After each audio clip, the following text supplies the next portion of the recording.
ఒక శబ్దం. అది మనకి ఒకసారో లేదా ప్రతిరోజు వినబడుతూనే ఉంటుంది.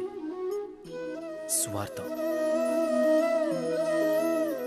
ఆ వ్యక్తి స్వార్థపరుడని, అతను స్వార్థంలో చాలా చెడు పనులు చేశాడని ఇలా ఎన్నో మాటలు వింటూ ఉంటాం. మామూలుగా ఈ లోకం స్వార్థాన్ని, పాపాలను భరిస్తూ ఉంటుంది. కానీ నిజంగా స్వార్థం అంత నీచమైనదా? లేదు.